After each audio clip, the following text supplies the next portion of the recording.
I told why Remy, Conrad, all you guys who've joined and everyone who's going to be joining later. Here's my big shout out to you guys. We both welcome you to Tony Talks.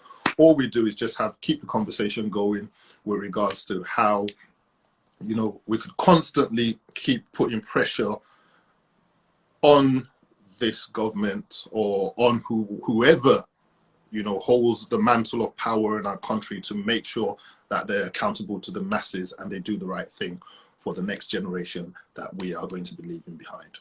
So on that note, welcome to tonight's conversation.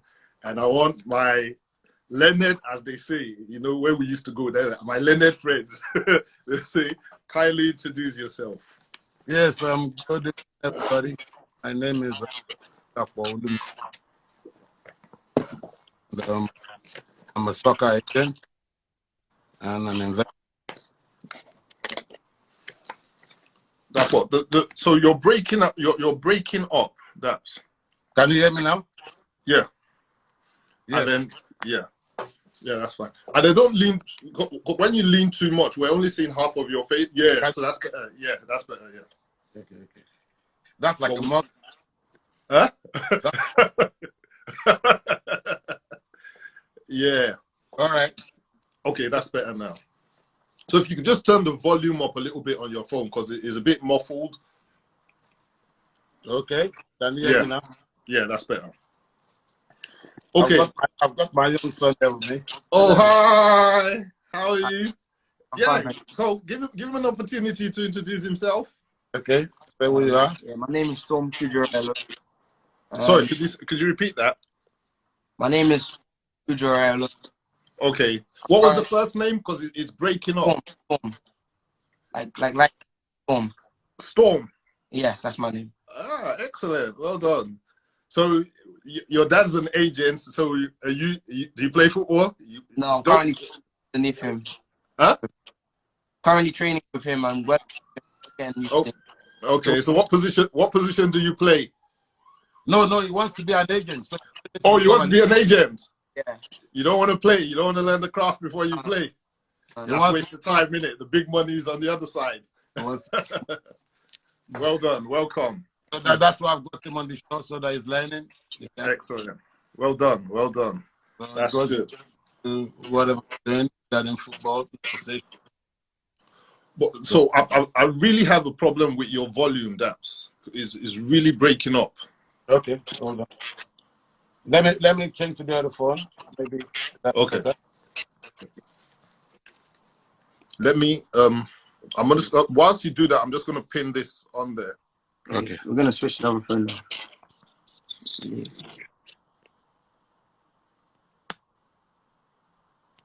Okay, sorry guys. We obviously okay. We had an issue with the volume on his phone, so I'm just trying to make sure that everyone could hear him correctly. Or hi Remy, here's my mentor. That's my mentor there. So is this better? Much better. Yeah. Okay, sorry. Excellent.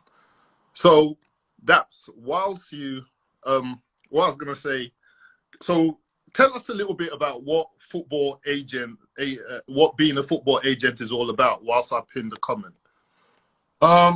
It involves trying to discover talents and trying to introduce them to professional clubs and next contracts with them. And on top of that, a lot of commercial work, i.e. and stuff like that, you know. Okay, so yeah, go ahead. So that's really what it's about. Then, so, you know, helping them to source for, you know, income, i.e. because they don't have a lot of time to finish their education. So you have to support looking for advice. Right. Right thing. And, you know, basically that. Right. So what? So to be a football agent, what would you necessarily have to? So you said you're training your son to become an agent. Are there certain like courses that you have to sort of go through to be an agent, or how do you become an agent? Someone says, "Oh, I want to become." I think the first thing you need to do is you need to love football. You need to be passionate. You need to go courses, maybe sports management. Then you need to register the FA. Right. And then take it from there. Start learning from someone that's already an agent for long. So easy for you when Okay. that's So why now Storm is 16, and it's good to start it when you want to meet somebody. I work with a big Jewish company. All the kids of my partners, they're training to be, and they all started 16, 17. Even though they're going to uni, going to be trained. okay. So when you say they start not, I don't want to use the word training, but do they start the practice of being an agent from that young, or is it do you have to? Tony, it's education, you know. It's anything. Even if you want to be a mechanic and to be trained as a mechanic, you start teaching them the rudiments of being a mechanic. Absolutely. So the same thing, any walk of life. So you want to know what I did. Studies around me. It's been around me when I'm, you know, it's of the my mind for him. Company sends an email. Any email they want, I'm sending it to my, and I make things, you know. Okay, that sounds absolute. So, at what point or at what age can he officially start endorsing players, or underneath him, like 18. at 18? In England, when you're old enough. Excellent. To register himself in the intermediary, then it's up to him to start, working hard, to start pushing on. Okay, so when you say so if you're an agent in England, could you represent players across the globe, or can you only represent players in the English Premiership? I have players in Dutch, I have players in the, so it doesn't have to just be in England. It can be any. So if you're an agent in Nigeria, are you restricted to the players that you could represent? Because I know at one point there's a restriction somewhere. I'm not quite sure where it is. No, there's no restrictions. It's just Nigeria, and you have to be registered with the FA. Same as if you want to represent Spanish, you have to be registered. I am. So that gives you the option to represent players. Okay, excellent, beautiful. Okay, so this football agents, how long have you been doing that for? 15 years. Sorry? 15 years now. Oh, 15 years, excellent. So you're well embedded into. I'm trying. Excellent. And then you bring players all across the globe. I just scout players, scouts that scout good players for me, and I introduce them to clubs, and then if they're good enough, they get the contract. Okay, so when you say you scout, so this is just a warm up to the whole conversation, just so that we could sort the sound out, we could, people could get to know you and everything. So when you say you scout players, what are you exactly looking for in a player? So if you're looking for a striker, or do you go out saying, okay, I'm going to look for a striker or a defender or a goalkeeper? As an agent, you have to have that work for you. So okay. I have numerous scouts at the world in the country that watch games, stay at home, and have a scout. You can watch all the games. Then you can look at the technicality in the particular. Then when the scout that I trust brings that to me, I assess the player myself, and if the player is not for my own level of judgment, then I introduce the clubs that I have relationship. Right. So someone said, what part of the world? Sorry, let me look for that question. Please help me ask Mr. Olumide which part of the world he scouts in. So what part of the world do you scout in? I know you're in the UK, but what other areas of the world do you scout in? Europe. Europe. Yes. Okay, so do you scout in Nigeria at all? Yes, you know, it has to be unique. It has to be something out of, you know, extraordinary, because with African players, there's a lot of eyes, and you know, it's difficult with the African. I'm being serious. It's very difficult. You can have a player, you know, it doesn't have an agent, but which makes things very complicated. So the past 5-6 years, I've had kind of problems with mainly. Olumide, hold on. Olumide, have you got an earpiece? Yeah, I can get one. Okay. Oh, but your son won't be able to hear. Because let me guys, if you could hear him clearly, could you please just put like a sign up? Because I'm struggling to hear a bit. But if anyone in the comment section could hear him clearly, please just put a thumbs up. Yeah, you click one. Yeah. He'll bring out my. Okay. But can you hear me clearly though? Yeah, very clearly. I can hear you. Okay. Okay, but so this same guy is saying so I didn't, maybe you mentioned it, but I didn't hear you clearly. That's why I thought I'll stop you. But he said, I think problem with African players, not general Nigerian players alone, but African players. I think our mentality has changed, not just in football, but in every aspect of our lives. Okay, so yeah, there's too much deceit and lack of education, not necessarily school education. Can you hear me?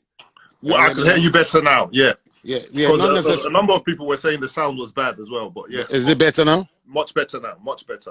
But you have to push the. Yeah, just get push the phone up. Yeah.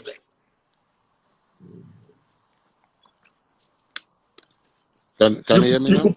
Yeah, that's fine. You can put your son in the shot as well. You know, there's no. Yeah, it's there. It's there. Yeah. No, just get something to hold the phone. We just get something to keep the phone up.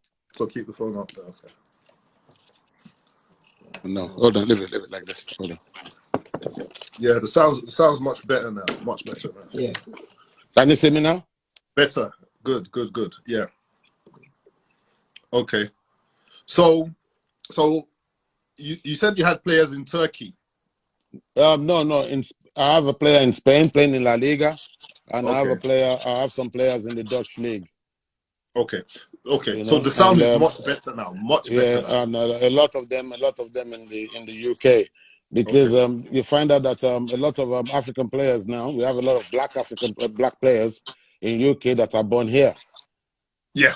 You understand? So it's easy for me to scout players of African descent in the English league than just go all over to Africa to look for players with Nigerian passport or African passport that they won't qualify to play here.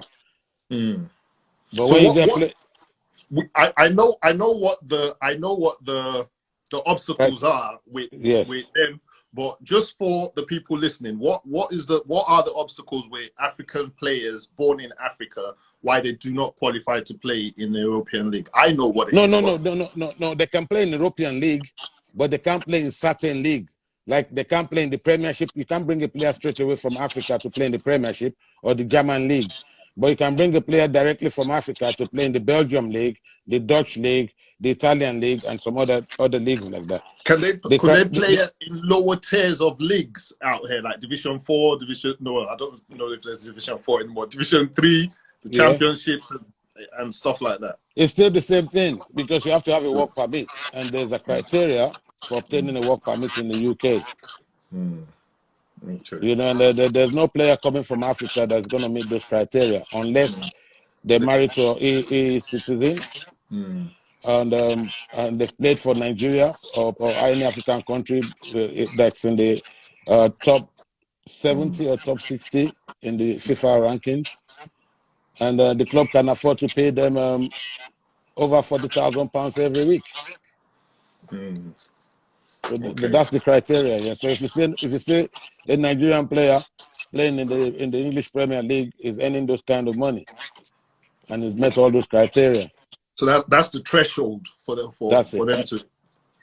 You know, but they can play in other European countries. There's a lot of other countries that they can play, which is where most of them start up.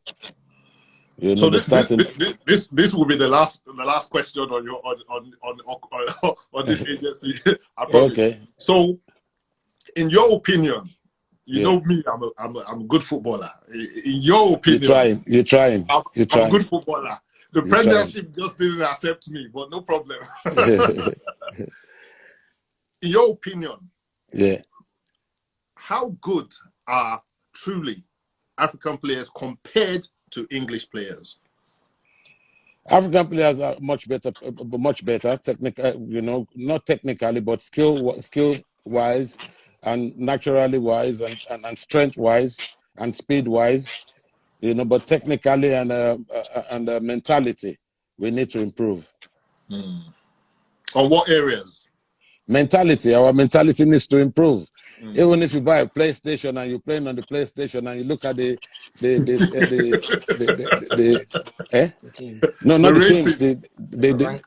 ratings of the players, you see a lot of African players, the mentality is like 5 out of 10, 4 out of 10. But if you see speed, there'll be maybe 9 out of 10.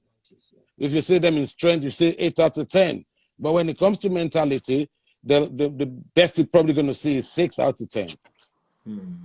Because majority of African players, when they start earning money, their performance level drop. 100%. You could say somebody like Messi and somebody like Ronaldo, they're making the most money in football, but the performance improves every year. At 35 years old, Ronaldo was still sold for over 70 million. So now you shot yourself in the foot, and you know me, I like playing devil's advocate. Yeah, so, and you know what the question is going to be? Who's the best player, Messi or Ronaldo? In your opinion? Ronaldo. Why? Ronaldo. Why is because one is played for different clubs. He's won the European Championship at 2 different clubs. He's won La Liga titles, like 5 titles. He's won the Premier League titles. He's won the Serie A titles.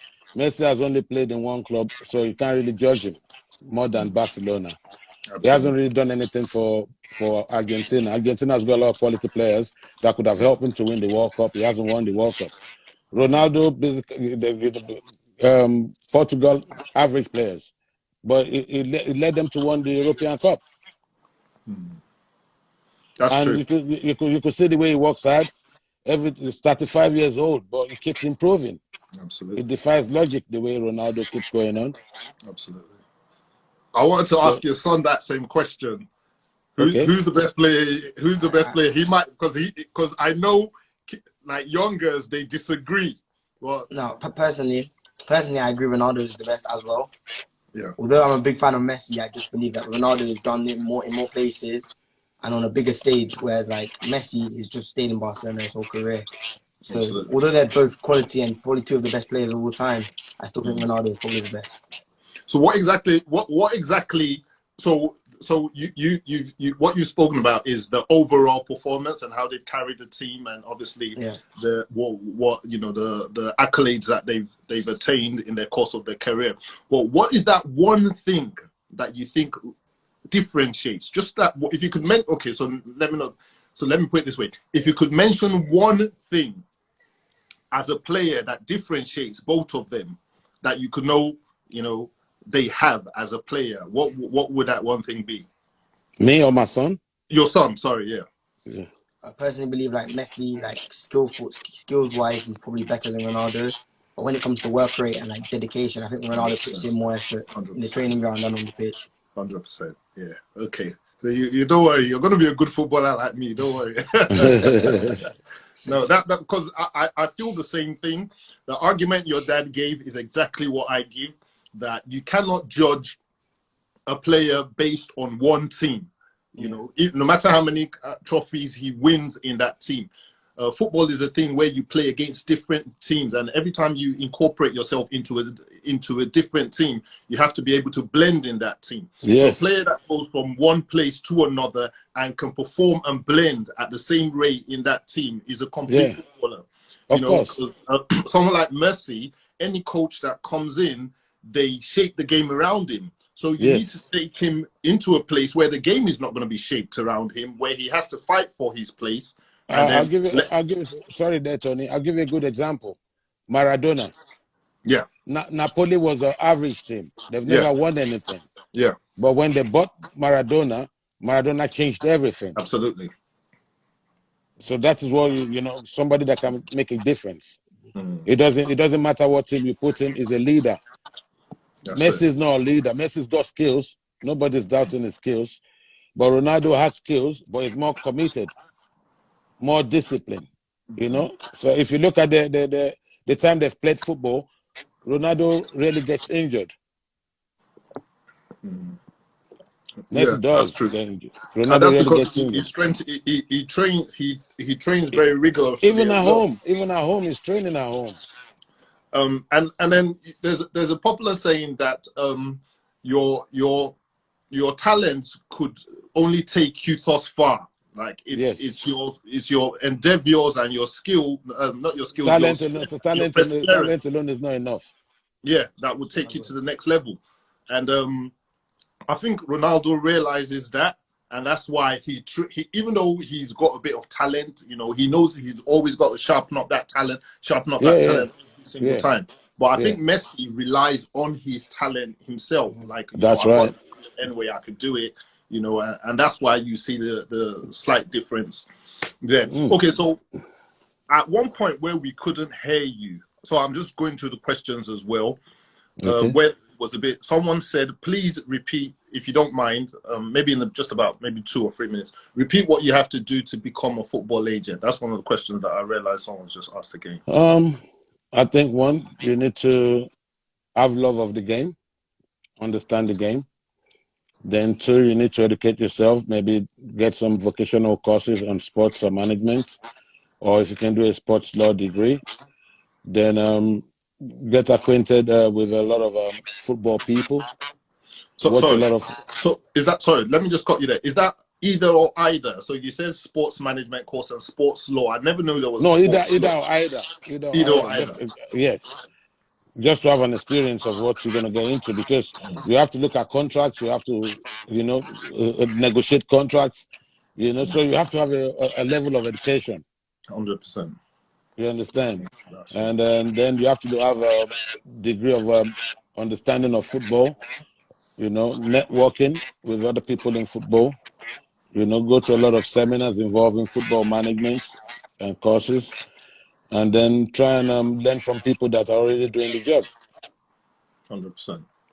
That should set you on your way. Excellent. And then the big money starts rolling in after. Is that how simple it is? Okay.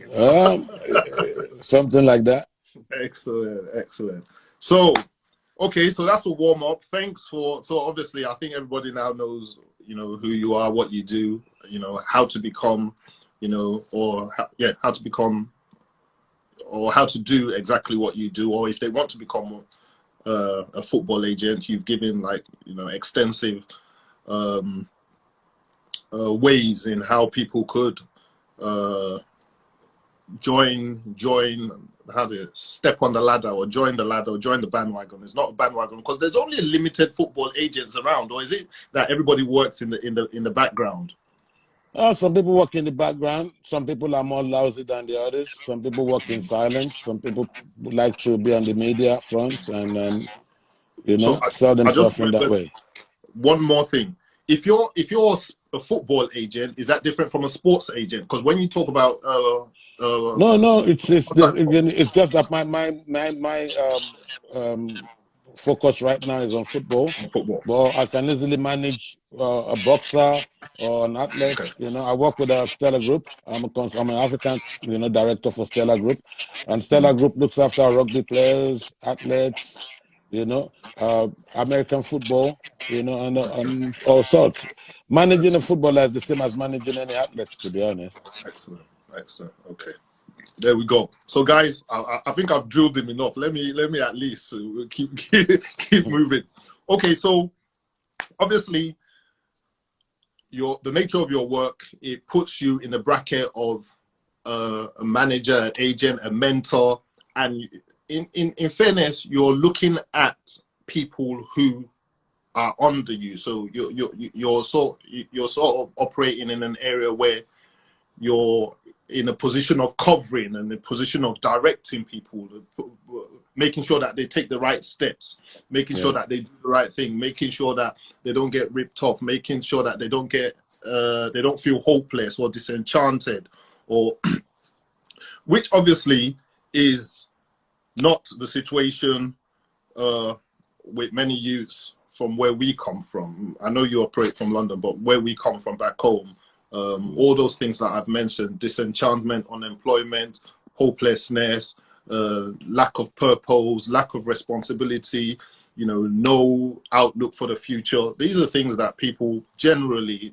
struggle with a lot. And on top of that, we now, realize that there's been so much, even though we knew, but it's obviously just come out to the forefront a lot, that there's been extensive police brutality by the special branch, SARS, against the youths of the country. So SARS or NSARS, let me say NSARS first of all, what do you know about them in a way? I think, if you're Nigerian, you know who NSAS is. It's a police department that was set up to stop the tide of armed robbery in the country.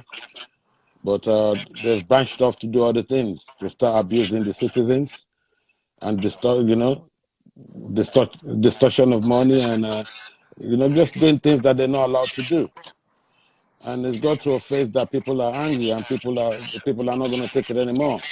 And I just don't think it's just end SARS, I think it should have been end bad governance. Because bad governance creates this kind of environment for police to go ahead and abuse citizens. So that is what I think it is. But I think the police just took it many steps further by abusing the common people. People are already suffering in that country. People are trying to, also to make sure that they can put a food on their table. And the least they deserve is for the police that's supposed to be protecting them to be killing them and abusing them. And different extortion. I have my nephews that have been, I've sent them to the bank, and the police have harassed them on the road. And they have to call me from the police station. I grew up in Ojota, so I know a bit about this abuse. And I've been called to the police station a few times by my nephew to come and bail them out because the police has arrested them on the cash point because they think they're Yahoo boys. But they're not Yahoo boys. They've been sent an errand by myself. So I have to go to the police station to tell them that I sent them an errand. They're not criminals. So this has been going on not just now. It's been going on for at least the best part of 15, 20 years. It's just come to a total head that people, the country already is in shambles. People are already struggling. Then to have police brutality on top of that, it's going to push them to the edge. And that's what has happened. It was coming. It was coming, Bad governance leads to all sorts of anarchy, irresponsible behavior by the citizen. And that is what has been happening. And it will continue to happen until the government get a hold of themselves and the citizens themselves get a hold of themselves. Because we can't be blaming the government for everything. We have to take responsibility as well as individuals. You know? So that was going to be my next question. That I know bad governance, we know, but bad governance has been in Nigeria from independence. There's never been a time that we could have ever thought there was a good government. Nigeria has never had a good government. Never. Exactly. So in that respect, does that mean that, you know, youth should behave unruly, you know, or, you know, they should, yes, fair enough. It's not everybody that's it's not everybody that's behaving unruly. You know, people are trying their best. It's a country with tough challenges for people because, you know, as we are fortunate where we live, you know, you have the common, there's electric, there's water, there's everything that you need to prosper. But in our country, none of those things exist. People have to struggle to even have a roof over their head, to have electricity, to have good water. They even pay for water. You know, it's really bad. You know, but the people are trying. They're doing well. And all you need is a little support from the government, which they are not getting. But I still think, you know, individually, people should take more responsibility for themselves because we've seen that there's no government to help you.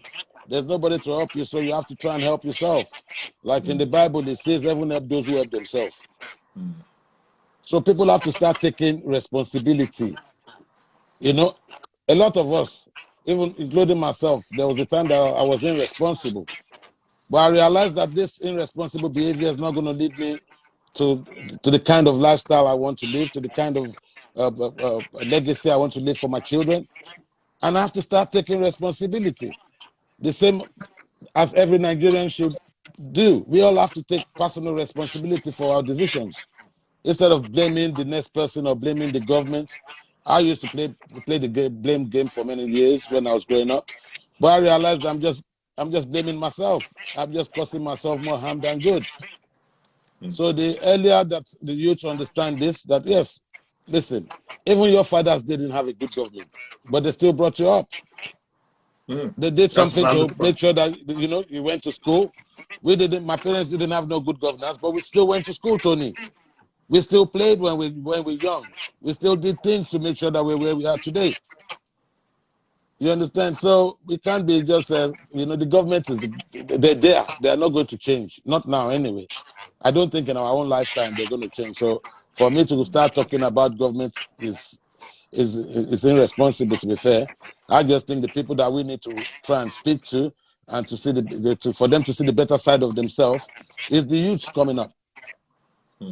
You know, I think where the government can help, or a lot of individuals with the financial power, is to bring up a lot of youth empowerment programs, not just sports.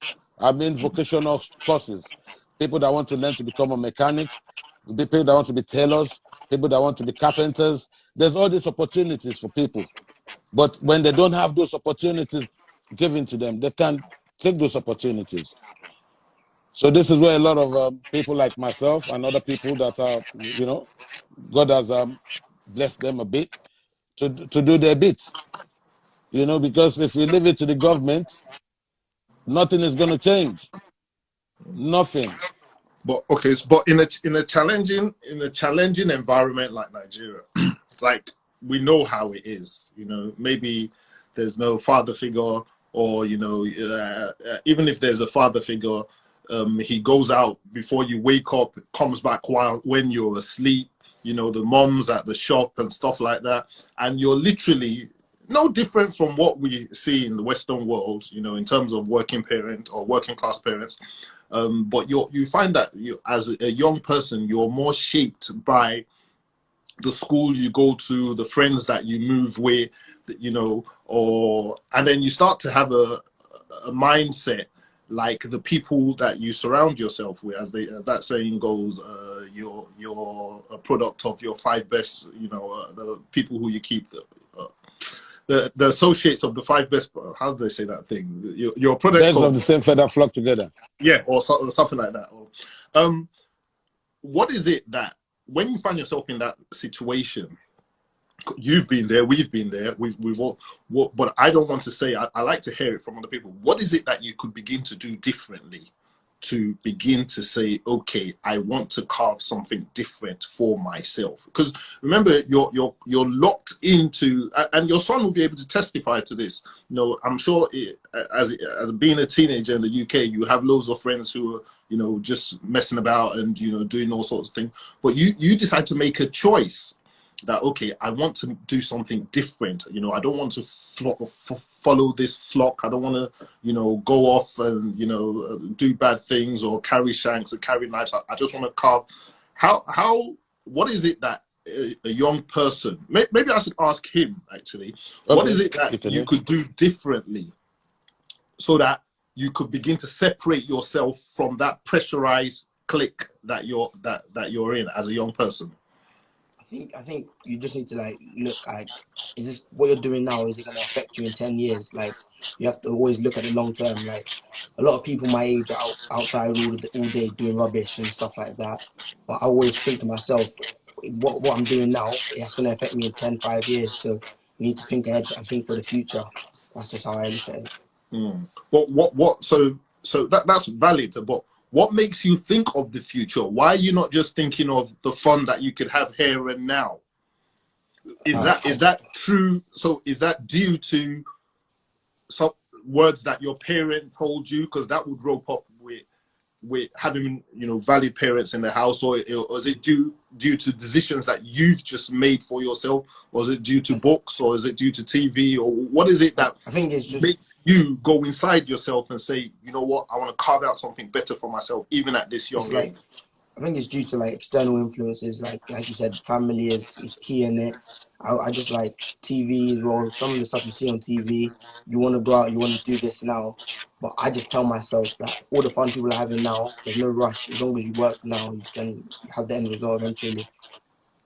Excellent, valid. And what I've done to help him in that respect is he has his own business. He makes his own money, even at 16. If you go on Instagram, he's got his Instagram page. He sells trainers. He sells PlayStations. So give us the handle as well. Let me put it in here. What's the handle? Prestige, PRESTIGE. SNK. Sorry, gently. You know, we didn't go to school. You spell gently. Prestige. Yeah, go on. Yeah. Prestige. Yeah.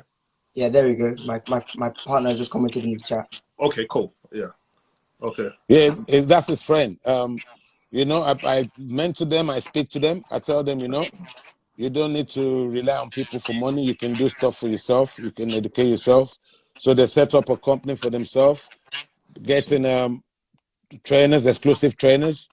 And I open them up to my network of footballers, of artists and stuff. So he liaises with them, he sells to them.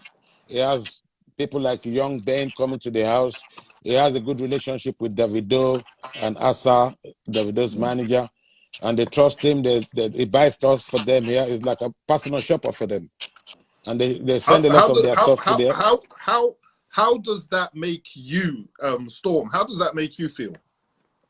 What do you mean? How does what make me feel? You know, when you at the level that you are now, when you're doing all the, you know, you're doing your own business, you're selling stuff online, you know, you're doing personal shopping and everything.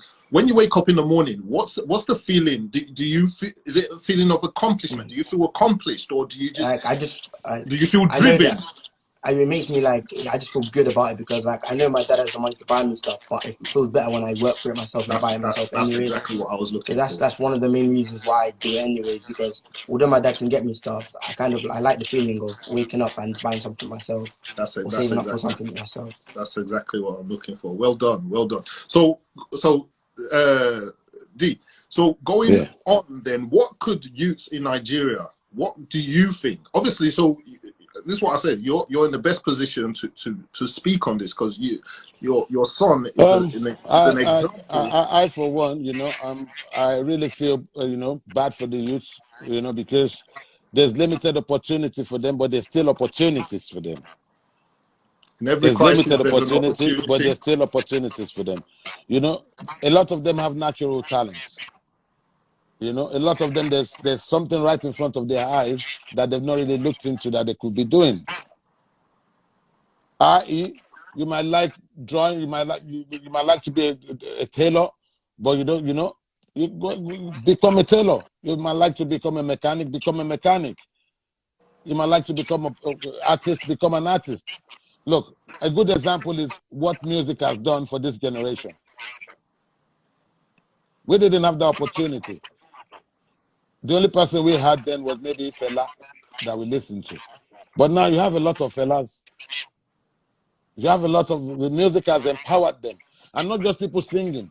Behind the scenes, you have managers, you have audio engineers, you have dancers. It's created a lot of job opportunities for a lot of youths. So same way, I think, you know, a lot of youth empowerment programs should be established by people, by government, by people in position, by companies, you know, to empower the youth to do a lot of not just sports empowerment program, but vocational courses as well. People that want to learn to be tailors, they should have a place that they can go to learn to be tailors. People that want to learn to be mechanic should have a place they can go to be mechanic. People that want to learn to be, you know, different kind of opportunities are out there for them, and they need they need to really look. People, you know, if you're from 18 years old, you need to really start looking into yourself and really. That's what I said to my son. You know, I told him, listen, you're 16, you're going to be 17. Look at 16 years old. My boss, his son at 16, at 18 now, is a millionaire, is a football agent. He looks after most of the biggest players in Spain. Because his father told him there's a choice for you. You either go this way or you go that way. So you have to make the choice. So instead of us feeling sorry for ourselves as youths now, we have to start thinking deep now, you know, and think, okay, there's an opportunity for me. I like to do something with my hand. I like to have a craft with my hand. Maybe I'm going to go and learn a craft. You know, I like IT. Maybe I'm going to start doing some vocational courses on IT myself online. You know, but I like to trade. Maybe I start learning how to do become a trader, Bitcoin trader. You know, so there's opportunity. I like to make food. I can create a chain of restaurants. I can make food from my house and package it and sell it. I know some people doing snails, rearing snails in Nigeria. People with no work or nothing, and they're okay from doing that. I know people that are akara sellers, sending people to school, sending their children to school.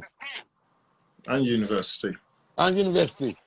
So this is a limited opportunity, but people stand on the road selling akara and sending kids to school. So the same way we can say the government, those people are not relying on government to do anything for themselves. They rely on themselves. So everybody that was created by God has an opportunity for themselves. God did not create you without creating an opportunity for you. Whether there's a government or no government. When God created all of us, He created all of us with opportunities, endless opportunities. And we need to look into ourselves and, you know, deep inside. There is for everybody. But it's just that, you know, we allow the pressure of the country to get to us. We get involved in external affairs, you know, watch too much television, watch too much Big Brother. Things that don't matter become things that matter to them. You know, the time that you'll be sitting down watching TV and getting yourself involved in things that does not contribute to your development. You need to question all these things. That's a good phrase that you use there. Things that contribute to your development. So yes, if I on that point there, what for someone in Nigeria, disenchanted, hopelessness, you know, what are the things that he could begin to look at, that he could even begin to visualize in his head that, okay, this would contribute to my development? Look, I have a guy. He's my personal trainer. He doesn't have no job. He was working in the gym before he got sacked. I sat him there. I told him, listen, you can be training me from home. My neighbors use him as well. Even in England now, we have an online training. Everybody puts money in the box for him. In a month, it makes over £1,000 from us in England. And it's in Nigeria. We all logged in online. All my friends in England, now we are locked down. He has a Zoom for every one of us. We log in. We are paying. He's in Nigeria there. So what it is, I mean, someone wrote the word facts there, and I agree with that. Is like whatever your hands finds to do. That's what the scripture says. Like whatever. Yes, there's opportunities there. People have opportunities. You can be a mechanic. You have to like something. There's nobody born that doesn't like something. Everybody has a passion for something. Look, people started making pure water and they're making money. They build houses from selling pure water. Yeah.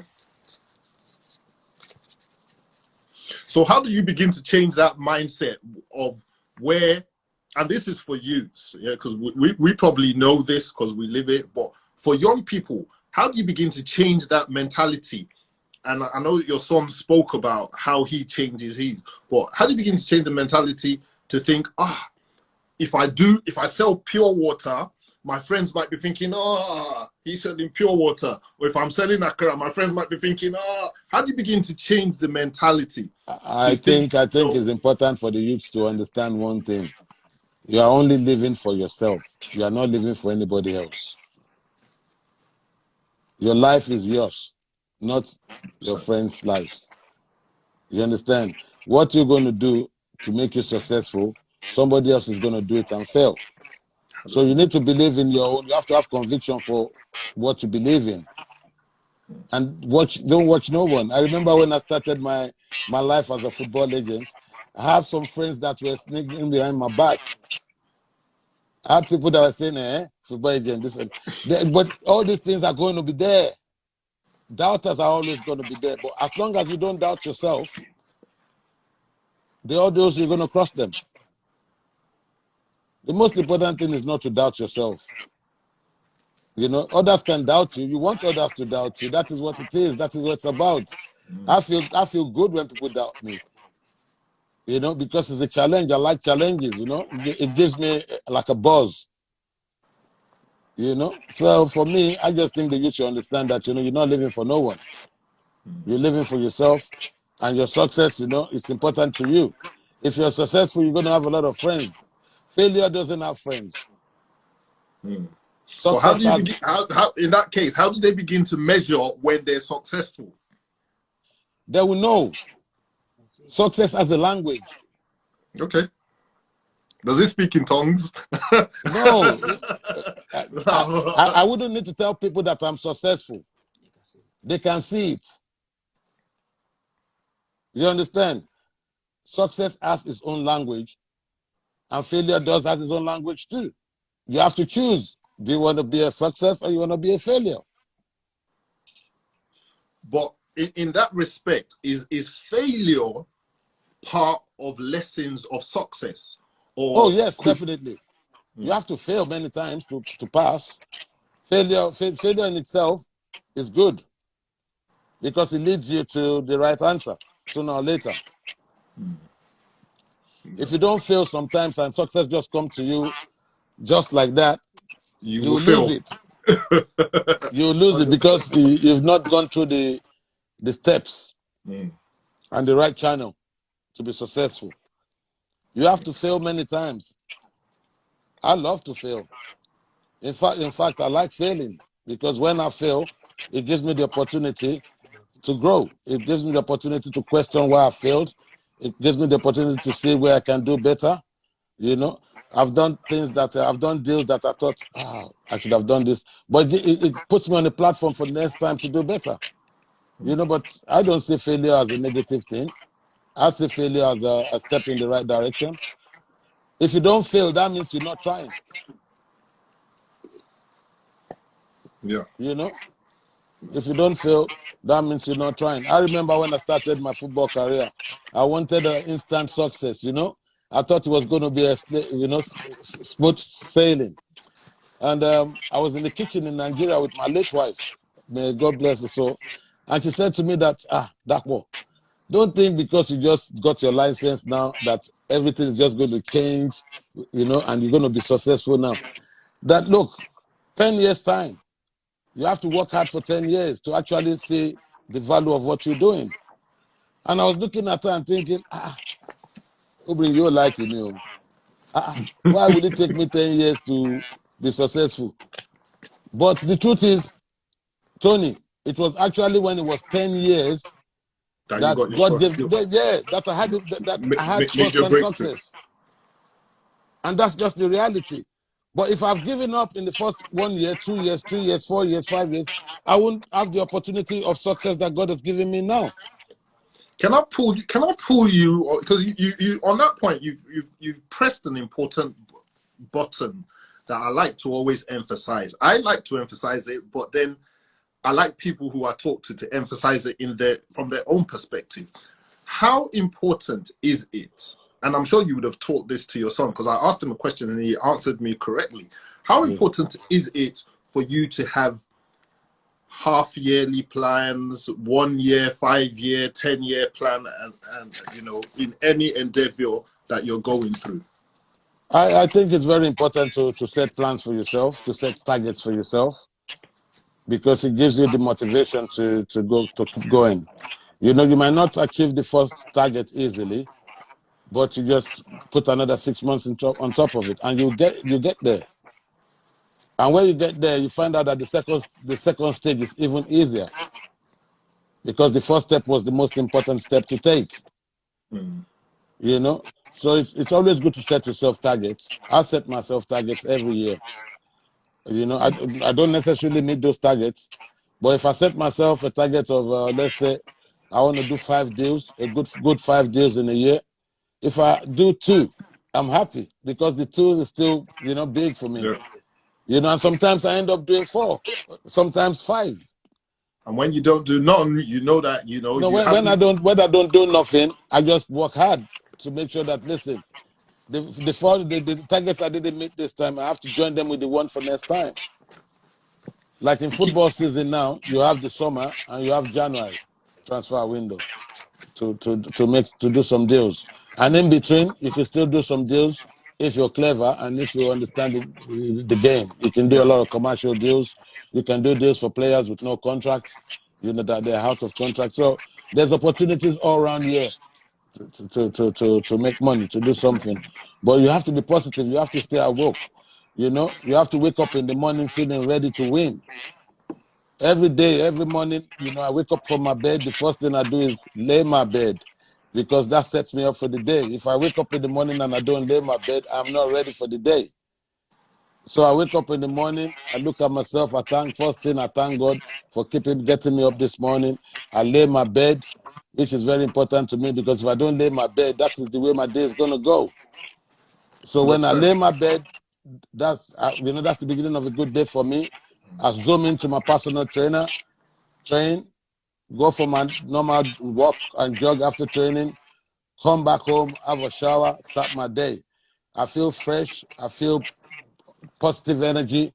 There's going to be negativity. There's going to be things that, put you under pressure. But because of all this platform that you've created for yourself, the pressure means nothing. There's no human being that don't go through pressure. Before you make a diamond, the diamond goes through pressure. 100%. God goes through pressure. I like pressure. With no pressure, there's no success. No pain, no gain. Yes. So if you can put all these things into place, it's not easy for me at my age to log in, to Zoom in, to train 5-6 times a week, to go for 1.5 hour run 5 days a week. But I believe in my head, if I don't do these things, I'm not going to be successful. I'm not going to be able to attain the standards that I want for myself, So these are the reasons why I do these things. And the more I've been doing these things for years, the more opportunities God has created for me. So, yeah, go on. And the same thing, my son sees this all the time. He goes with me. He does most of the things with me, So because I need to teach him these things. I need to empower him. That's absolutely true. So you also mentioned about starting your day. I talked about planning, so I want to stay a little bit on that planning matter as well. Are there certain rituals so we're talking about how, just in case people just joined recently, we're talking about how youths could begin to empower themselves, how they could override disenchantment and hopelessness, and how they could start resetting their mind to program themselves for success, especially in Nigeria. But now it's all across. It's all for all young people, that desire to have success in life. So how important, we talked about planning 1 year, 5 year, 10 year. How important is it to have daily plan? Because you talked about a daily ritual in terms of first thing, wake up, say your prayers, lay your bed, do your log into Zoom, condition your mind for all the challenges in the day. How important is that for young people to begin to, even if they can't do that many because of constraints of having to go to school or having to go to work, or, how is it important to have a regimental schedule of discipline that you wake up and do first thing every morning? I think even if you go to school, if you don't go to work, the first thing you need to do for yourself when you wake up is thank God and lay your bed. When you do that, like they say, the way you lay your bed, the way you lie on it. 100%. You understand? From you can wake up in the morning and thank God and lay your bed, you can go out and do a lot of other stuff. But a lot of people wake up. A lot of people can hear me now. They wake up. They don't even look at their bed when they wake up. So, and that is how you're going to go out there and see life. You understand? From you can start the attitude of waking up and laying your bed. That means you're self-cautious. You need to be cautious. As a young person, you need to be cautious. You need to know yourself. You need to understand yourself. You need to get the feedback from yourself. You need to listen to the inner voice. Everybody has an inner voice. But a lot of people are disenchanted and the inner voice is quiet. They don't listen to their inner voice. I said to my son, listen to yourself. When you lie down, go and lie down and think. A lot of people don't think. There's a lot of distractions that they allow to be distracted by. So you need to take yourself away from all these distractions and focus within yourself. And that starts from waking up in the morning to lay your bed. That is the number one. That's cautiousness. If you laid on that bed, you slept on that bed. So if you wake up in the morning, you thank God and you lay that bed. Then when you step out of that bed, you're going to do a lot of positive things. You have a positive mindset to the day. When you wake up from your bed, you can't even lay your bed. Your dad or your mom has to shout at you that, come and lay your bed, blah, blah, blah, come and tidy your room. It's the beginning of problem for you because you're not responsible. You have to take self-responsibility is key to self-development. If you don't take self-responsibility, you can never develop. So valid again. So how do you, because I'm looking at the comments, and so there's been a couple about inner voice. So how do you begin to listen to your inner voice? What is it? What exactly would you call your inner voice? For the voice of reason, when you lie down on your bed, some people by praying, they can get to that, get their inner voice. Some people by just picking up a nice, cautious book. You can pick up a long walk to freedom by Nelson Mandela. Pick up some positive people's book, Martin Luther King, Malcolm X. There's books of important people that have walked through the face of this earth. Same way as the Bible. Jesus Christ is the Bible. There's a lot of people, positive people. Same way as the Quran. There's a Muhammad. There's a lot of people. A lot of positive people have stepped on this world. So take inspiration from them. Read about them. When you're reading about these things, you assimilate good things. You see reason. They said every intelligence is hidden in a book. Yeah. So just create an hobby for yourself. Before I sleep every night, I have on my phone. I have a book club on my phone. I read every night. That the reading takes me to bed. Not because I'm doing any exam, but I'm doing exam for myself. Yeah. You know, so this is the way to start listening to yourself and to start seeing yourself in other great people, in other great places, and to start knowing how to make decisions, because you're going to see in the book how this great man made his decision, because that same situation is going to occur to you, if not now, but later. It might be in a different way, but we all go through the same phases of life. 100%. They say there's they nothing. need to start doing that. They need to start doing that instead of just sitting in front of the telly and just, you know, doing things that are not going to empower them. That's not going to improve them as a person. They need to start changing their way of seeing things, seeing life. They need to start thinking for themselves. Okay, that's it's deep. I'm seeing the comments deep. And Storm, by the way, Storm's got a lot of fans here. You know, everybody's just saying hi, Storms, hi, Storms. Well, hey, Storm calls himself David Beckham of Milton Keynes. Yeah.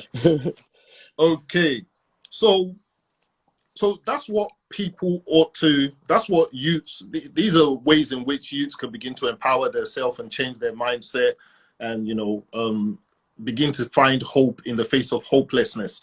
But so in a country like Nigeria, where some of these things are difficult to do, and where the government for itself chose not to even sort of pay attention to the youth, you know, the government just think it's a structure like school, JSS 1, JSS 2, uni, and then what and you spoke about vocational sort of studies and vocational jobs, and, you know, looking for things outside of just the normal school thinking out of the box. Yeah. What could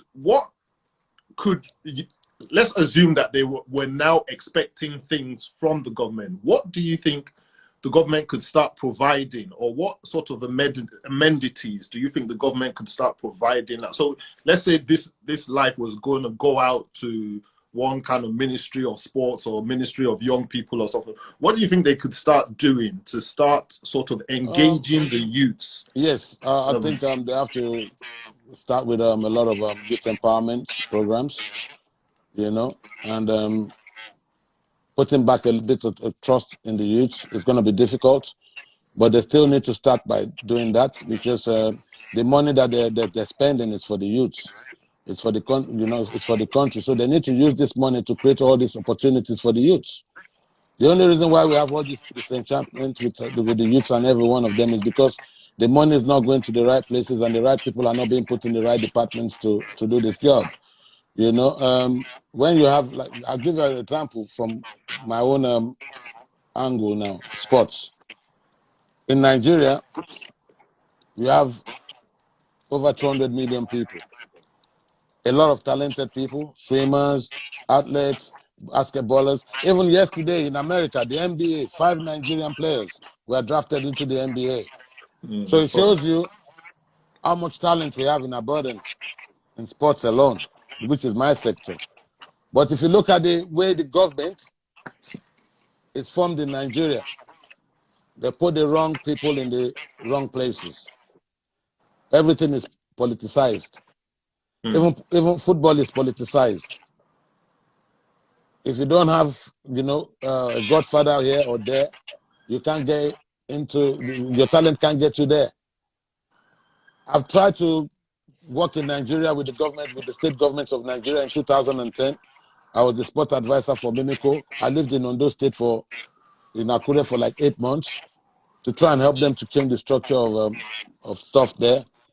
And I can see that, you know, you won't be giving, you know, you're going to be finding a lot of opposition from a lot of politicians, because they are used to the system of getting the money from the government under false pretenses, and instead of it going to where it's supposed to go to, it goes into their pocket. And when you try and raise your voice and try and fight against it, they start sending unscrupulous people to you. I've had gunmen in my house many times in Ojota because of politics, because of sports, you know, and people were thinking, what kind of business am I doing? But it's the government people sending gunmen to me that I should get out of their business. Because you have football players at the football club that are playing for the football club. They're not being paid wages for 6 months, 8 months. Meanwhile, they are getting the money from the government. So for me, Nigeria is a failed state. It's just a shame, you know, because everything, you know, I feel sorry for the youth, and it's just the truth, you know. Our country is, you know, the country has failed them. You have a lot of people that have gone to university, they have their degrees, they can do nothing. So that's why I said people have to start doing things, you know, start getting deep into themselves and start empowering themselves. Because here are we with a government that does not care for the people. And the government is supposed to be for the people. Okay, let me ask you a quick question, which I think is valid. It is a little bit off track, but I'll ask you. You said, what do you think could be done to resuscitate the dead old glories that we had in the 70s, 80s, and until the 90s in football competition? First, by changing all the people, by putting the right people in the right places, by putting technocrats where they're supposed to be, not politicians where technocrats are supposed to be.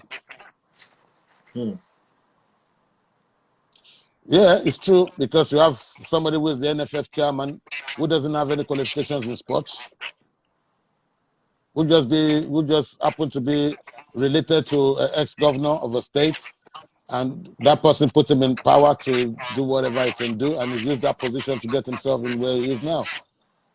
So how would they be able to do the right thing? So away from the officiating, well, I suppose it all begins from there anyway, because if the head is corrupt, everything else will follow. But I'm just thinking, so is there no way that even with the corrupt people that are there, and now it's just a question, I'm just that the government could still build a level of trust to, you know, between, you know, the youths and them. I don't know how. I think what the government can do is to re-strategize, and I mean by making sure they put the right people. The youths know the right people. They know the people that are qualified for those positions. If Minister for Sports, they know who is qualified to be Minister for Sports. Minister for Education, they know who is qualified to be Minister for Education. Minister for Health, they know who is qualified to be Minister for Health. But we don't have those people in the right places. So what the government needs to do to show the people that they're doing the right thing, to start putting the right people in the right places. When we start doing that, then we start seeing results. But the more we continue to put the wrong people in the wrong places, the same results. Nothing will change. That's very true and very interesting. But how did they begin to get into the right places? As you clearly said, everything is politicized. So the politicians have to look at themselves and look at the situation of the country, and this is boiled down to them. When you have members of the House of Assembly earning enormous amounts of money over citizens that they govern that are poor, it's questionable. The rich governing the poor is bad. When the money that you're getting as the rich comes from the poor. Okay, so it brings me back to what I was talking about with one of my friends last week on this same same live, and he was talking about how youths have to position themselves, because the youths of today, they want the end result. As we all know, most of us, we want.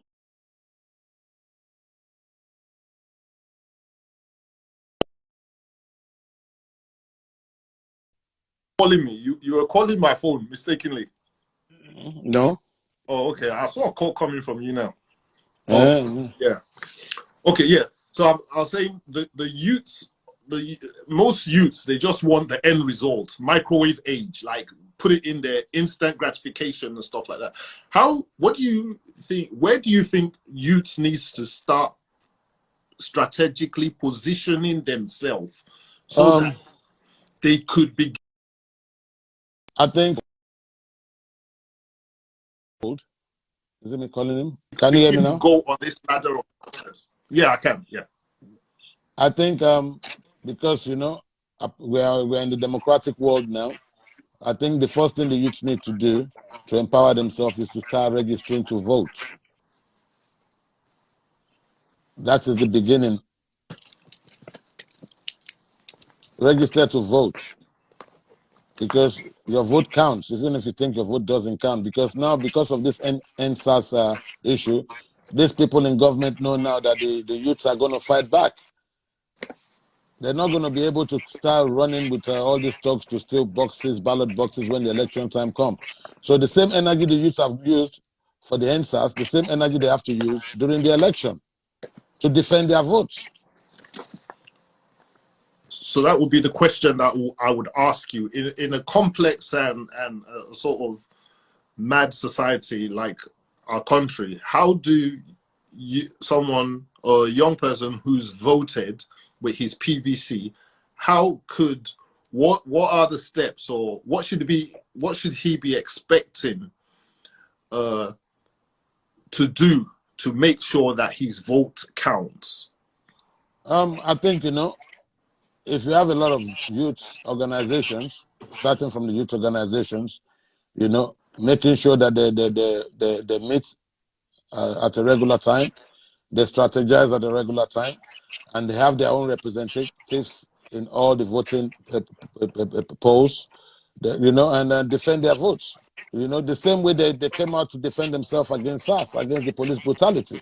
The same way they have to come out and defend their votes. That is the only way that's the only way there's going to be change. If they cannot defend their votes and they say they want to fight against SARS, they're having the priorities mixed up. For me, it's not really against SARS. It's about bad governance, because bad governance is the mother of NSAS. Yeah. You understand? So from they can defend themselves against the bad government, which is going to happen through the polls, then there won't be no NSAS. So for me, they need to defend themselves in the election. They need to vote. They need to vote out corruption. They need to vote out bad government. And anybody that they put there in 4 years, even less than 4 years, if that person is not performing, they have people representing them in the House. They can sign signatures and get them withdrawn. Even the same as a governor, you can sign millions of signatures and get him out. Like in Peru, the president won an election in less than a week. He resigned because the people don't want him. So it's not about NSAS. It's about ending bad government in Nigeria, ending bad government, not NSAS alone. And the all bad governance in our country, from state to state, from chairman to chairman, from local government to local government, from ward to ward. It needs to stop. That is where the youth needs to start, from their ward to their local government. Okay, so let me ask you this. So about ending bad governance, but we know that this government is an oppressive government. Every time that the youth try and, step up to say, okay, we don't want this. Already now, they said they're not going to allow no more protests and stuff like that. Though those that protested, they're picking them up, they're jailing them. Nigeria is not a democracy. Nigeria is an authoritarian community. Authoritarian country. So what do you think could be the tools available at this precise moment that the youths could leverage upon to still keep the pressure on the government and keep their desires alive? Because otherwise they're just going to sweep everybody under the carpet. Because we're in the age of technology. Same way we are online now, and there's a lot of people listening to us online. If they don't want you to do it physically, you go online. That's what you can do. Because I'm not advising anybody to face death. Because these people look at NSAS. They killed a lot of people and they're still lying that they didn't kill no one. Look, when in the 70s, They killed fella's mom, burnt his house. They did all the inquiry. At the end of it, unknown soldier. Nobody got punished for it. So it's not new in our country. This Lekki massacre, nothing will happen. The dead are, the family are the one paying for it, grieving for the dead. The government they're doing everything even up to now to cover it up. That's how bad it is. It's like there's people in the government that don't know the meaning of live IG, reporting IG. When somebody is at the scene, reporting to all of us, and we can see what is happening, and they're still telling us, Photoshop. Yeah, and they're still telling us it's fake. Yeah, it's doctored. Oh, come on. So at the end of the day, I'm not going to advise them to get on the street because these people, they're animals. Okay, so again, it's just devil's advocate. I'm 100% align. I 100% align myself with what you're saying, but with this same government, so the only tool, as you clearly said, go online, go on social media and stuff, and then they decide to regulate it. Let's assume it gets regulated. What could then happen? Regulate in what way? It won't still stop people from being on social media. Well, the truth is we don't know how they cannot stop Twitter. They cannot stop Twitter. They cannot stop Instagram. We don't know the extent to which they want to regulate it. Or but they don't own these companies. They don't own Twitter. They don't own Facebook. They don't own all these people things they think they want to regulate. It's only Facebook that can regulate what comes on Facebook. It's only Twitter that can regulate what comes on Twitter. So where does the hate speech bill, where does that come in then? I don't know. I don't think, if there's a hate speech, they cannot just take it out, even on Instagram now, with all this COVID going on. If you say something negative about COVID, they take it out. So that's all they can do. But they're not going to stop people from voicing their truthful grievances, And if they do that, that means, it's going to get worse for the country. It's going to get worse for the government, not for the country, for the government. If they do that, it's going to be quicker for them to get out of office anyway. Because they're not going to be there forever. And they're going to all be prosecuted when the right people get into power. And that is what they have to understand. What do you think about the mindset of the next generation of youth that we have now? I asked that question because, and you don't have to comment about, there's a certain chairman of a local council, I don't want to mention his name, who after getting in power, after they voted in power, now speaks, down to them. Isn't that the same mindset that many youths that are going into leadership at this current moment that they have? And how do they begin to vote? Let's forget the people in power. How do this new set of young people that are going in, that we're routing for to go in, how do we begin to change their mindset to ensure that when they get there, they're not corrupted, or they're not swept out along with the wave of the old ideology of the old political people that are there? It's tough. It's tough because we're a country that corruption is embedded into our system. That's why it's very difficult. That's why I said even the citizens need to be disciplined, because there's a lot of indiscipline among us, So because the people are the government. The people are the government, the people there now, we voted them in. They were part of us before they went in there. So that is where the problem lies. And that is why, every 4 years, America is taking them 200 years. They still have problem, as we can see with Trump. But they vote him out. So the same way we have to keep voting the bad people out until we get it right, I'm afraid. Okay. That's all we can do. All right. So, okay. So again, everything valid I'm literally running out of things I want to ask you because you've probably covered most of them. So in terms of your occupation now, what facilities do you provide that the youth can sort of engage with, you know, in terms of, or you mentioned one word this afternoon, I can't remember what word it is, academies. Do you know of that people could enroll in, or they could, you know, for any kind of sports or kind of vocational things? There's a lot of academies in Nigeria, you know. I don't have any affiliation with none of them because I don't trust them. That's just basically the truth. I've tried to do something with the Lagos state government. I brought Rio Ferdinand to Lagos in 2008, when Fashola was the governor, for a youth empowerment program. Lagos State, through that visit, they were exposed to international grants, and they got in excess of $50 million from external grants. But it wasn't used for what it was supposed to be used for. And it ended up in courts with me and them as well. So I'm tired of trying to do anything in Nigeria, because the politicians will take over whatever you want, whatever your ideas are, and they'll make it their own. And their own is they're not gonna do what they're supposed to do. They're just gonna get the money and run, which is what they've been doing.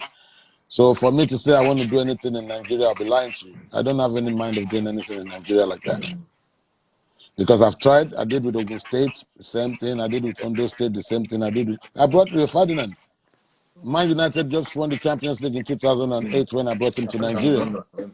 Yeah, and the opportunity, because I told them, you know, by bringing this guy here, I brought Sky News, I brought BBC News, all of them. We came there.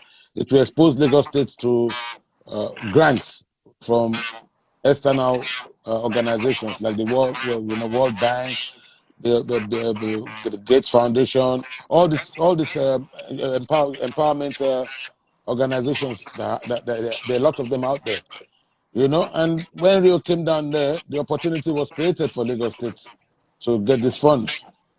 They received a lot of funds in excess of $50 million. But I can't see the evidence of $50 million in Lagos on sports. But it ended up in politicians' wallets. So these are the problems, you know. There's ideas, there's opportunities for you to even bring in money, outside funding, for the youth of Nigeria for particular development, whether it's in sports or in vocational studies. I know people that have got books, millions of dollars of books to Nigeria, but they were sold instead of giving to people.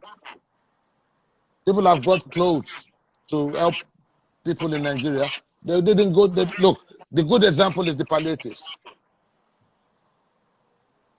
They were giving food to give to the ordinary people. These people kept it for themselves, kept it away from them,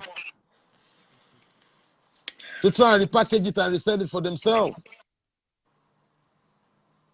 Come on, man. That's the state of the country, you know. It shows you that even when there's COVID-19, a lot of money was given to the government by different banks, organizations. Millions of dollars were given to these people. And the palliatives that were supposed to be given to the citizens in these very, very trying times was kept away from the citizens. Come on, I can't phantom that.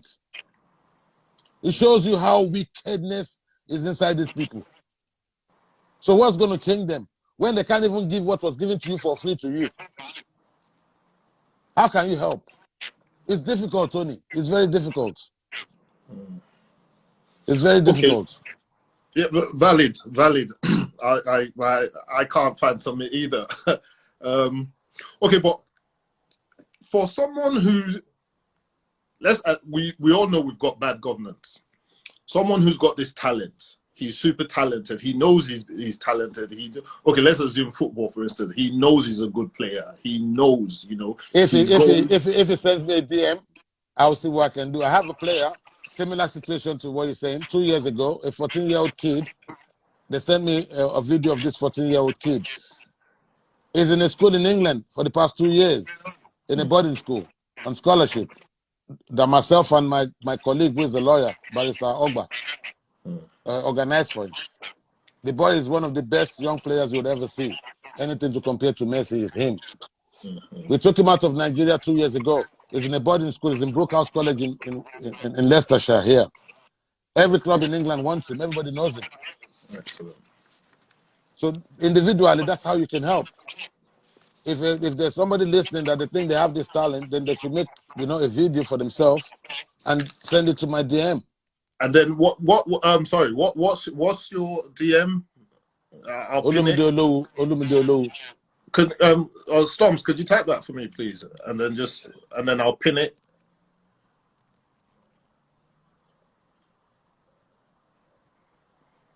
Just on the Instagram. Yeah. Yeah. Okay. Cool. Yeah. Okay. So in order, if they want to showcase themselves, they do. So apart from that, what would you advise that they ought to do differently?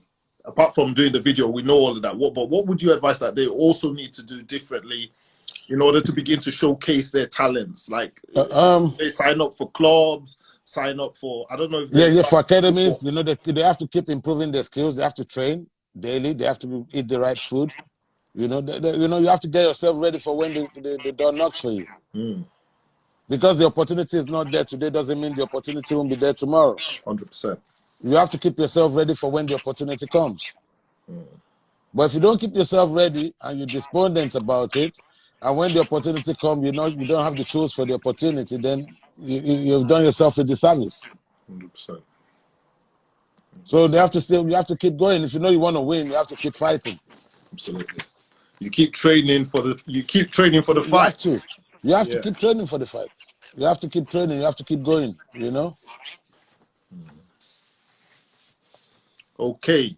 And then probably just a couple of more questions and we're good, because you've literally, it's actually been so enlightening.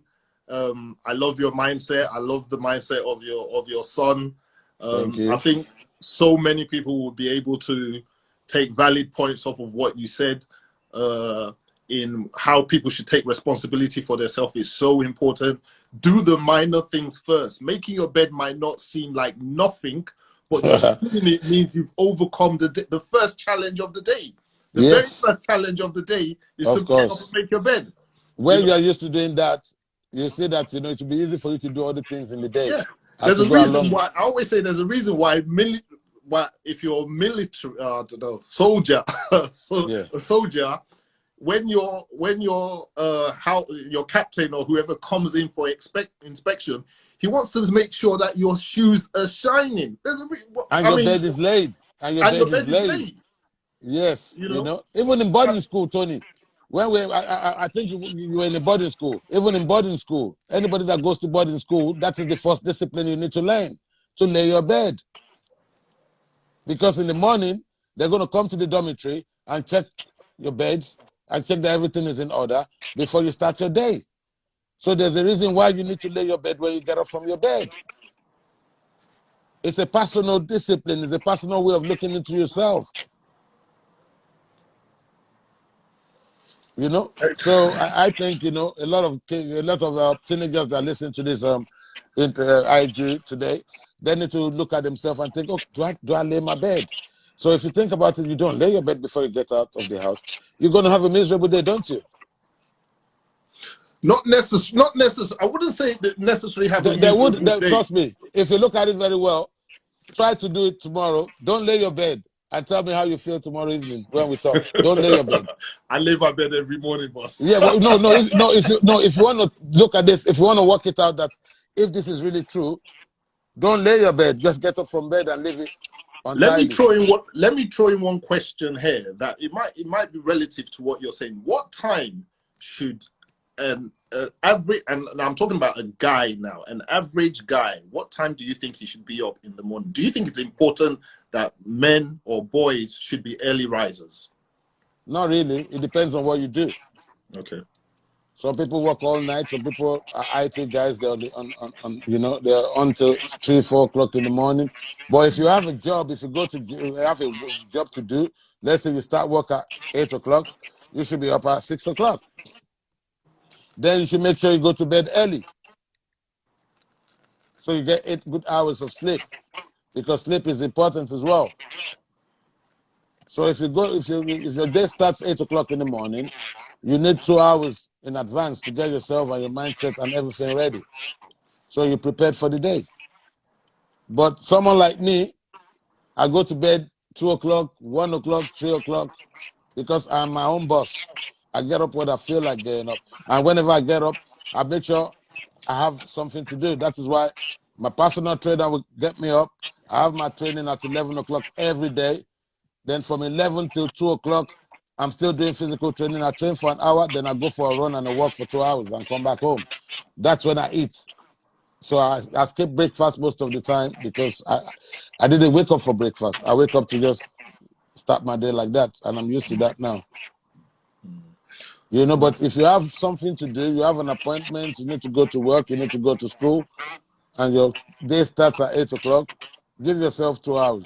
If it starts at 9 o'clock, 7 o'clock. If it starts at 10 o'clock, 8 o'clock.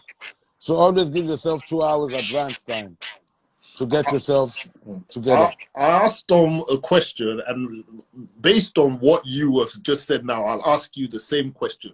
I'll make it two. Okay. What drives you, and how important is it to have a drive to succeed in life? What drives me, one, is because I'm a driven person by nature.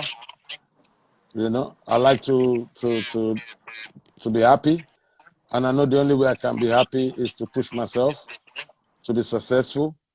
And I've got people that look up to me, i.e. my children, my nephews, my cousins, you know, my wife, my wife's family, you know. And I think it's important for me to be driven, you know. It's an opportunity for me to be here. And I think, you know, you have to leave a legacy. I don't want to leave a legacy that you can't write about, you know. It's what is on your epitaph that matters at the end of the day. You understand? So to be driven is a natural thing that I have. I don't know the people, I don't know how they feel, you know, but since you've known me, I've been a driven person. Oh, yeah. You know? You've driven yourself from big to shape top. I know that for sure. You know? So, but you know, that's what I said, it's a personal choice. I decided to be like that. I decided this is what I want for myself. I decided not to start feeling sorry for myself. I make these choices. Nobody make these choices for me. You know, I can say, yes, I can complain. I can say, yeah, I can keep blaming other people. I can keep blaming the country, blaming the government, you know, the best person to blame is yourself. When you start blaming yourself, then you kick your own ass. Then you start thinking, which is the direction I want to take with my life. You know, you have to make those decisions for yourself. Nobody can make those decisions for you. I can't make no decisions for anybody. You have to be driven. You have to have, maybe this conversation we're having is going to be a boost for some people to start looking deep into themselves. I hope it does. You know, start taking responsibility for themselves and for their actions. That is the beginning of the change that I encounter for myself. I have to start taking responsibility. I have to stop blaming people. I have to start blaming government. I have to start, you know, I have to make the decision that, listen, nobody was responsible for whatever negativity happened to you. You are the cause of your own negativity. The way you see the life is the way the life will see you. So when I start seeing these things like this, it's clear to me that I'm the one, I'm my own enemy. I'm my own reflection. So when I start saying, you know, thinking about good things and envisaging good things and trying to work out for good things, the mirror starts reflecting what I'm feeling.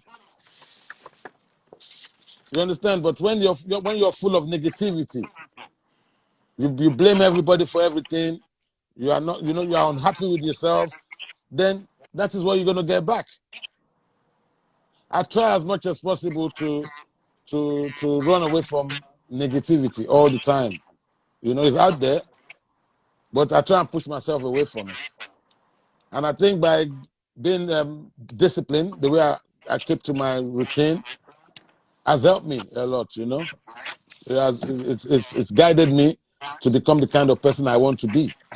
Everybody wants to be one kind of a person. It doesn't come easy. You have to work at it. We all want, we all have, you know, like my son said, in 10 years' time, he's seeing himself where he wants to be. He has to make the choice now to mold himself to get to where he wants to be. That is why when I'm talking to you today, I brought him here so that he can see and he can learn and he can feel it. You are what you want to be. You make it, you make it for yourself the way you want your life to be. If you want your life to be miserable, you are welcome. You make it for yourself to be miserable. But if you don't want your life to be miserable, you got to, you got to tell yourself that, listen, even though the Nigerian government is bad, even though all these things is bad, at least I can start from doing little things myself. I can start from laying my bed. I can start from being responsible for myself. Everybody that is talking about this, they have a phone and they buy credit on their phone and they go on Instagram like they're on Instagram now. So they have opportunities. You understand? So I'm not saying things are not difficult, but it's through difficult times that we actually find ourselves. Absolutely. If you pray that you don't get any difficult situation in your life, then you're never going to succeed. You know, difficult times create good people. Strong people, yeah. Excellent, excellent. I don't know, I've run out of questions, but I think it's been so enlightening. I wanted to ask Storm a question, actually. I thought of it, but I wanted to ask him before I forget, and then I'll ask you to do your final says. Storms, how important is it to have a father figure at a young age? I think it's quite important. To me, it's quite important because like a lot of the decisions I've made are based on what I've learned from my dad and what he's told me. And I think it's important for like not just a father, like just to have a parent or someone that you can look up to that can guide you. Because a lot of people that don't have these type of roles in their life go astray and like come off of the wrong track. So I do think that having a father or mother figure in your life is quite important in 100%. Trying to become a successful person. Do decisions you make, do you first of all think of what the impact is going to be on your parents? So let's say parents now, not father figure. I said father figure because that's what I wrote down, but I'm glad you corrected me. So I'm not so male or female. Well, so parents, so if you're out there and you're about to make a decision, because your dad and I, he understands where I'm coming from. Like, if we're about to sit an exam in school when we were young, we cannot, we'll be afraid to fail because you'll be thinking, hey, the discipline I'm going to get at home if I fail this exam is not. So at this stage, we're in a more liberal society. Sorry, Tony, I'll jump in there. I was called to Storm School once for a meeting, and the main thing that the teacher said to me is that my son does not want to offend his dad, so he makes sure that he does everything right. Okay. I said, does he?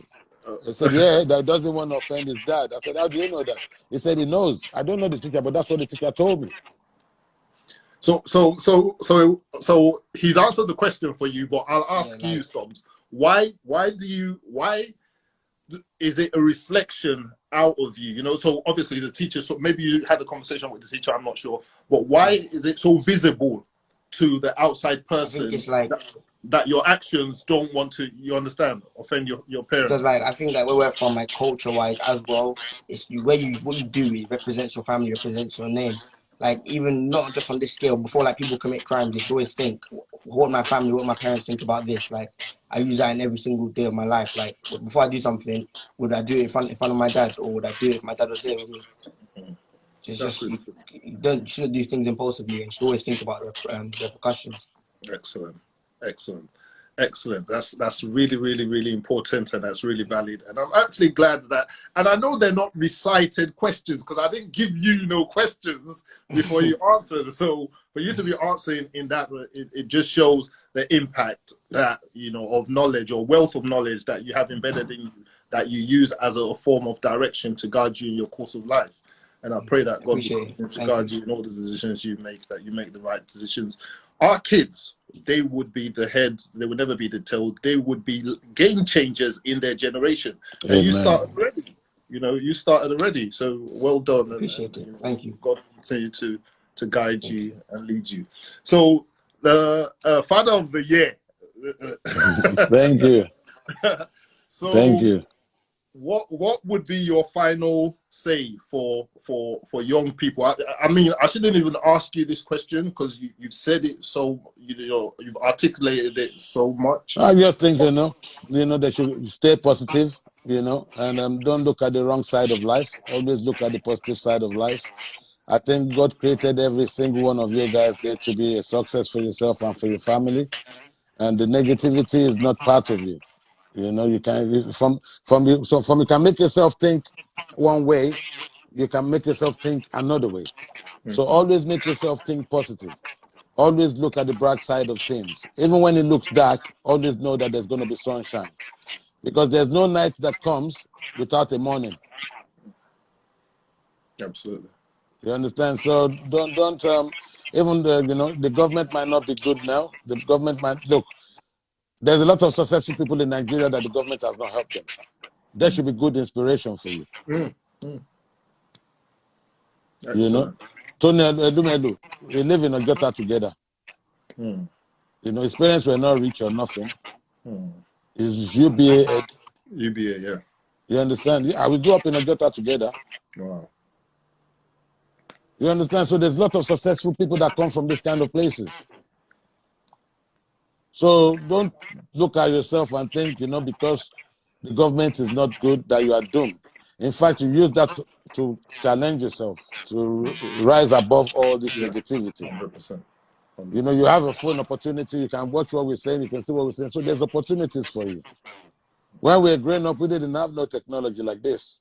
Absolutely not. So that's an opportunity for you. That's an advantage for you. Like Storm is sitting down here. I told him this is what you have to do, even though he's in England, but it's selling stuff to people in Nigeria. I know how many times David Duan is manager, what's his name? Asa, has sent a lot of stuff to the house for Storm to help them to send it to Nigeria. So you have to make yourself available. You have to have a good behavior. You have to be trustworthy so people can invest in you. Even if the government don't want to invest in you, you'll find positive people that will invest in you when they see your positivity.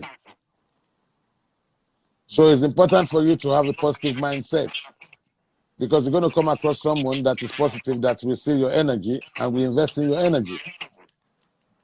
Excellent. Well done. Storms, give us your link again and just mention quickly what it's all about. Okay. Yeah. And the football agency too. Okay, I'll put all three of my pages there. Yeah. He has a football agency as well. He has some players as well on his agency. It's there. It's send it to you. Okay. So what you put it here because I won't be able to pin all three. Just put them all in one text. Okay, cool. Yeah. So the shoes, there's some certain shoes and certain clothing that like release like exclusively that people try to get and like Virgil Abloh. Yeah, like Virgil Abloh, Off-White, and all these exclusive designers. Okay. But some people won't be able to get them on the release date, obviously. So what we do is we source them out for people like rappers like Davido, footballers, all sorts of people that are looking to get it but they can't access it easily. So we just source them in, or give them a price, and including that price would be my profit, obviously, and just sell it off to them. Okay. Do you have a website? Do you have a website, or is it off your Instagram page? Just off Instagram at the moment. Off of Instagram. And is it unisex? Yeah, well, anything that someone can find on the internet, take a screenshot and send to me and their size. I can order that in. I can source it in. Okay. And how long does it take? If you message me now, I could probably get you something by Monday. Okay. And then in terms of you ship globally, worldwide, or you deal with specific countries? I can ship almost anywhere really. Right. Just working on making our network bigger and stuff like that. So from sort of order to delivery, how long would you say that takes? Okay, so if you place the order now, I'm probably by Monday or Tuesday, I'd have you something. You have it with you, but when did they get it? No, yeah, I'm saying I could probably get it to me within a day or two, and to you again within another day or two. So and then it's fast process. And then in terms of cost, how much do you add to it? Because obviously you would have charges. Is there a percentage that you put on top? It's not like a certain fixed price, but maybe depending on the person or the product, you apply different. Okay. Like, Okay. So you're flexible depending on the. So yeah, like if Bill Gates messaged me wanting This something, I'm not gonna make the is profit small. agency. This is agent's tactics. Your dad is teaching you already. Yeah. Oh, that's really good. But, I wish you all the best. So all Thank of that, I'm gonna put that. I'll put it obviously when I do the video, because I package up the video and then I'll boost it on Facebook, YouTube, and everything. So I'll put all your handles in there. It will come up as pop-up icons, and then yeah, people could. Do you want to put a phone number, or is it just strictly through Instagram? Just Instagram as well. Okay, that's cool. Yeah.